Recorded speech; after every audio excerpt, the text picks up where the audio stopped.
maaje belɗe ne ngoodi. Ɗen maaje keewi wonde koye nder leydi e nder duunde.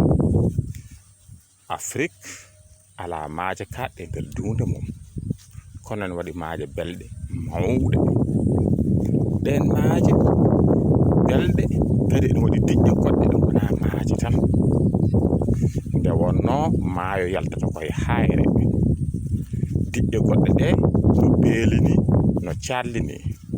Maayo ina salta haa nattoya e nder jeeri, e on sahaa wona caangol.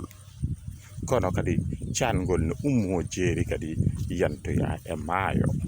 Caangol noon kañum ne eɓi waade kono maayo ni, kono joofurɗe mum kono maayo.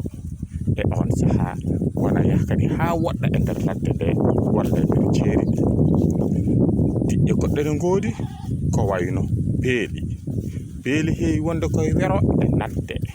Ɗum ɗon ɗo naɗɗe ɗi tellitiiɗo ndiyam toɓo jippoo heen haa heewa wona on sahaa wona weendu walla wona caangol.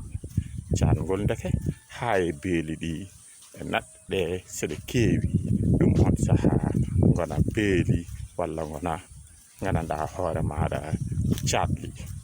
Maayo mbiɗen yaltata ko hayre, kanje fof ko ɗe belɗe, kanje fof tan ko ɗe liɗɗi sera munen